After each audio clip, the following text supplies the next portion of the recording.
காமராஜரும் ராஜாஜியும் இரு துருவங்களை அரசியலில் இருந்தாங்க.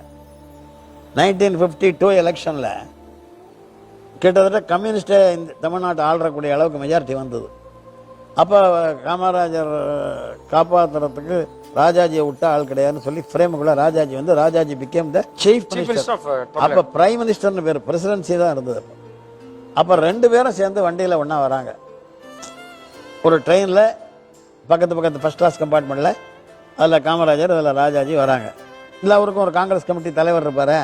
நான் ராஜாஜி படத்தையும் வரைஞ்சி காமராஜர் படத்தையும் வரைஞ்சி உங்கள்கிட்ட கைவித்து வாங்கினான்னு. சரி வாடா ரயில்வே ஸ்டேஷனுக்கு. நான் கார்த்தால 6 மணிக்கு வந்து அந்த ட்ரெயின் அது ஒரு 5 நிமிஷம் தான் நிற்காங்க. நான் போய் ராஜாஜி கிட்ட கையெழுத்து வாங்கிறதுக்கு என்னை கூப்பிட்டு போய் பையன் உங்கள் படத்தை வரைஞ்சிருக்கான். ராஜாஜி எப்படி பார்த்தாரு.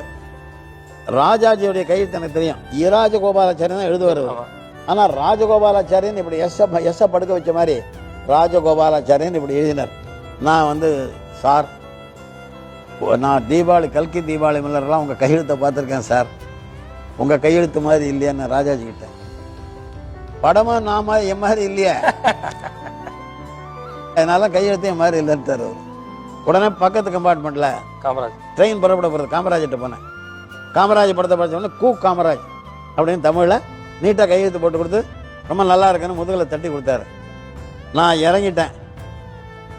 அவர் அந்த ஆள் வந்து படம் என் மாதிரி இல்லைன்னு சொல்லிட்டாரு. அது சின்ன வயசு தானே, ஒரு பாரு உடனே போட்டு கொடுத்துட்டாருன்னு.